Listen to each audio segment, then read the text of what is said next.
അൻവർ വലിയൊരു വോട്ട് പിടിച്ചിട്ടുണ്ട് P V അതെ. അൻവറിന്റെ യു ഡി എഫിലേക്കുള്ള വഴി അടച്ചത് വി ഡി സതീഷാണ്. അപ്പം ഈ യു ഡി എഫിന്റെ വോട്ട് കുറഞ്ഞതിൽ വി ഡി സതീശനാണെന്ന് പറയാനൊന്നുമില്ല. വി ഡി സതീശൻ എടുത്ത നിലപാട് കോൺഗ്രസിൻ്റെ നിലപാടാണ്. ആ കോൺഗ്രസിൻ്റെ നിലപാട് ശരിയാണ്. കാരണം കോൺഗ്രസിൻ്റെ നിലപാടെന്ന് പറഞ്ഞാൽ അൻവർ കോൺഗ്രസിന് വിധേയനാകണമെന്ന് പറഞ്ഞു. അത് വിധേയനായില്ല. ആ വിധേയനാകാത്തിടത്തോളം കാലം അൻവറിനെ സ്വീകരിക്കാൻ ഒക്കത്തില്ല എന്നൊരു നിലപാട് കോൺഗ്രസ് എടുത്തു. അപ്പോഴും ലീഗ് ഒരു രണ്ടും വള്ളത്തിലാണ് സഞ്ചരിച്ചത്, അൻവറിനെ സ്വീകരിക്കണമെന്ന്. പക്ഷെ ആ സ്വീകരിക്കുക എന്ന ഒരു നയവും അഭിപ്രായത്തോട് ഒരിക്കലും യോജിക്കുവാനായിട്ട് മറ്റുള്ളവർ തയ്യാറായില്ല. കോൺഗ്രസ്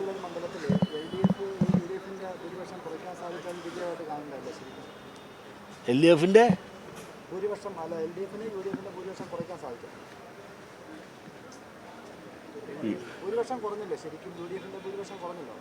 കഴിഞ്ഞ പ്രാവശ്യം ഭൂരിപക്ഷം എന്തുണ്ടായിരുന്നു എനിക്ക് ഓർമ്മയില്ല. കാരണം കഴിഞ്ഞ പ്രാവശ്യം ഭൂരിപക്ഷം 20,000 ഉണ്ടായിരുന്നെങ്കിൽ ഇത്തവണ ഭൂരിപക്ഷം കുറഞ്ഞുവെങ്കിൽ ആ കണക്കിൻ്റെ അടിസ്ഥാനത്തിൽ നിങ്ങൾക്ക് കാര്യങ്ങൾ അസസ് ചെയ്യാവുന്നതേ ഉള്ളൂ.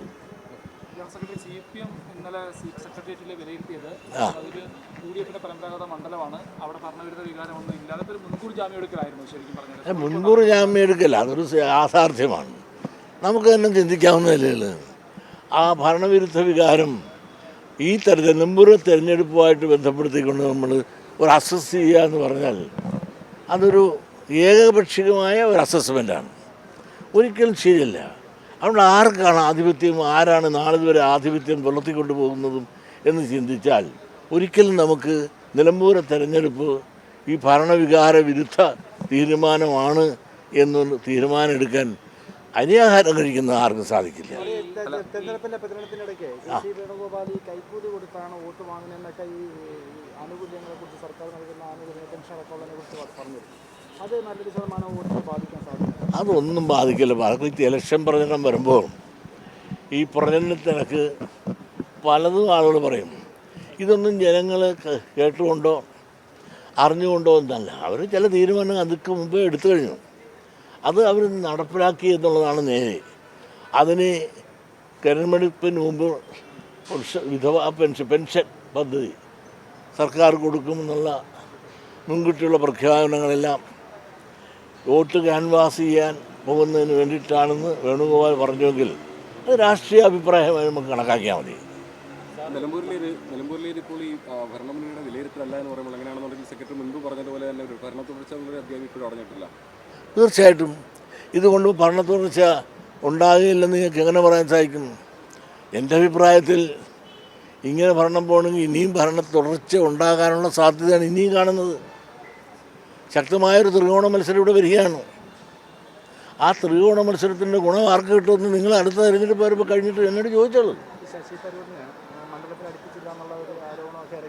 അതെ, അദ്ദേഹം വിദഗ്ധനായ ഒരാളാണ്. അത് കോൺഗ്രസിലെ ചക്രത്തിൽ പോരാണ്. അത് നമുക്ക് അവർക്ക് വിട്ടുകൊടുക്കാൻ നമ്മളതിനെ ചർച്ച ചെയ്യേണ്ട കാര്യമില്ല.